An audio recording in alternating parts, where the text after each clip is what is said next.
The gymnasium had changed in 25 years.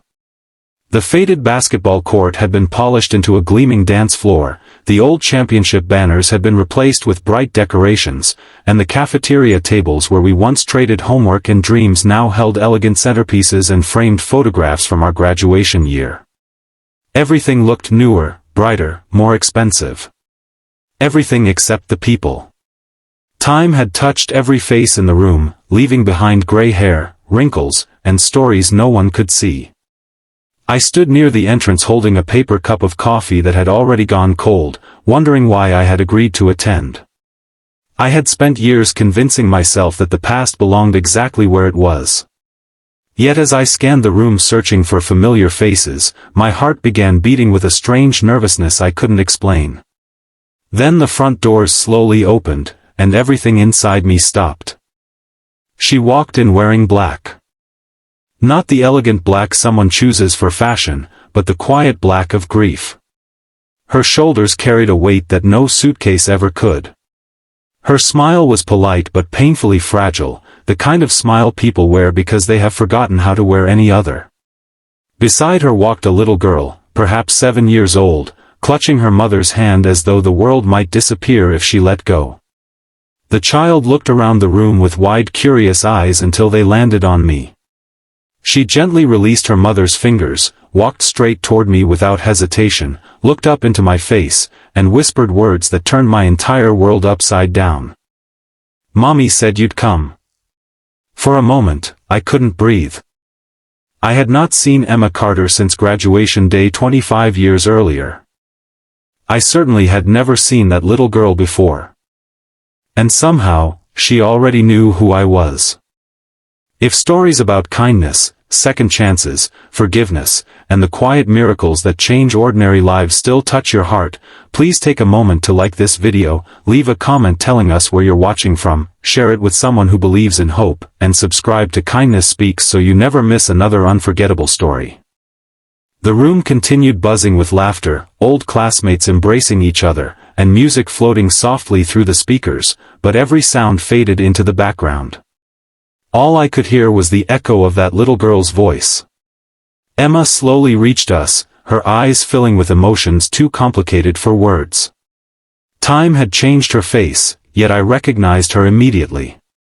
She had once been the brightest soul in our graduating class, the girl who volunteered everywhere, remembered everyone's birthdays, and somehow made lonely people feel noticed.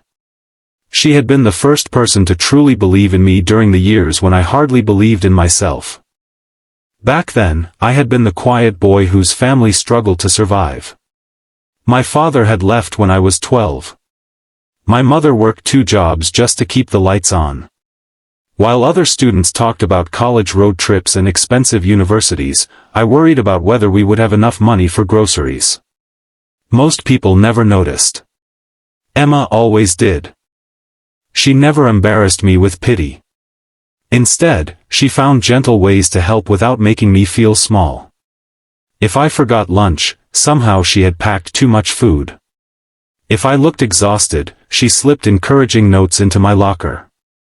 When my mother was hospitalized during senior year, Emma organized classmates to help clean our yard while pretending it was simply a weekend gathering.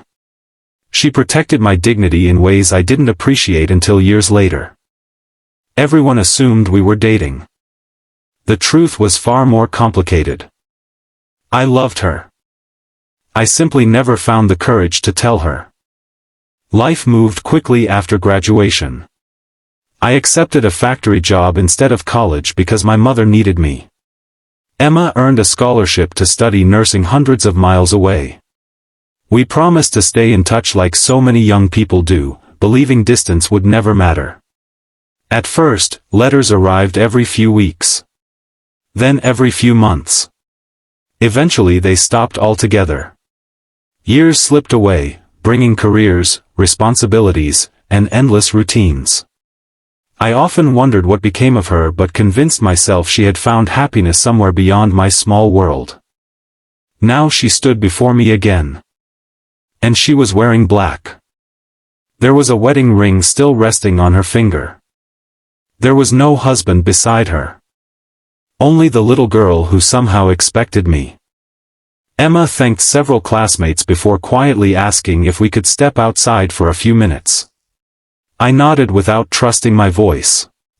We walked toward the courtyard while her daughter skipped ahead chasing butterflies that fluttered among the flowers planted by the reunion committee.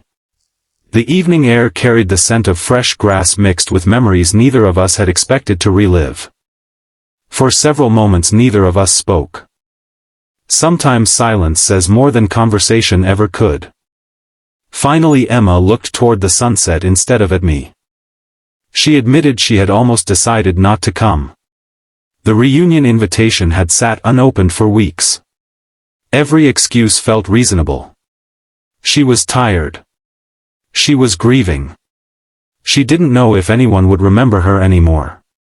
But her daughter had insisted they should go because life had already taken enough away from them.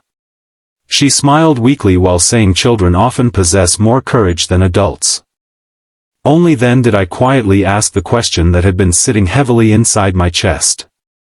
Where was her husband? Emma closed her eyes. 3 simple words escaped her lips. He passed away. No dramatic explanation followed. No attempt to soften reality. Only those 3 words. They carried the exhaustion of countless sleepless nights, hospital waiting rooms, unanswered prayers, and funeral flowers that eventually wilted while grief remained alive. Her husband, Daniel, had been diagnosed with an aggressive illness less than 2 years earlier. At first doctors believed treatment would work. Friends organized fundraisers. Family members traveled across states to help. Hope stayed alive much longer than anyone expected. But hope and miracles do not always arrive together.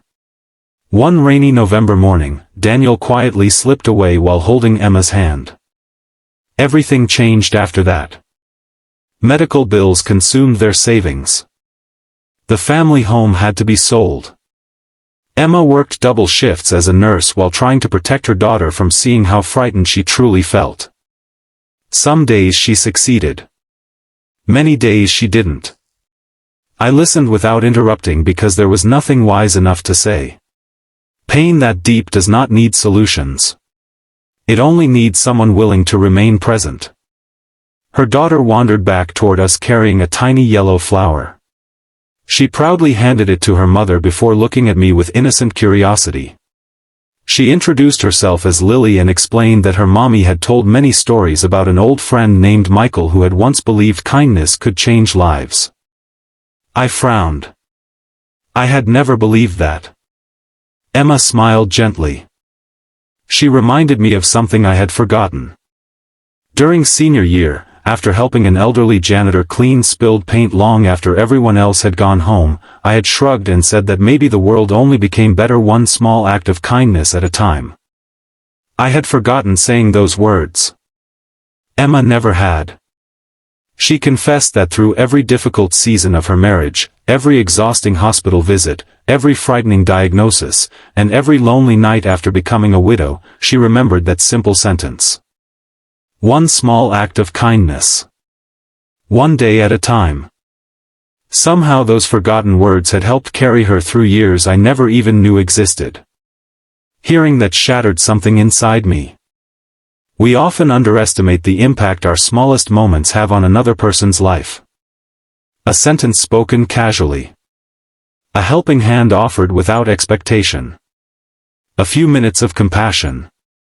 Sometimes they become someone else's reason to keep going. The reunion slowly continued inside the building while twilight settled across the courtyard. Former classmates gathered for photographs, speeches, and laughter. Yet I found myself completely detached from all of it. The only place I wanted to be was sitting on that weathered wooden bench beside Emma and Lily, quietly reconnecting with a chapter of life I had believed was permanently closed. As the evening grew darker, Emma admitted there was another reason she had hoped I would attend. Not because of old memories. Not because of unfinished feelings.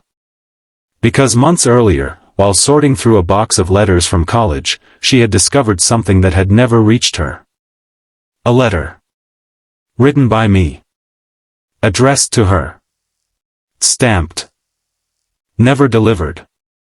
She had no idea what it said because the envelope had been damaged beyond opening properly. But she had always wondered whether that single missing letter might have changed everything. And deep inside my heart, I already knew exactly what had been inside it.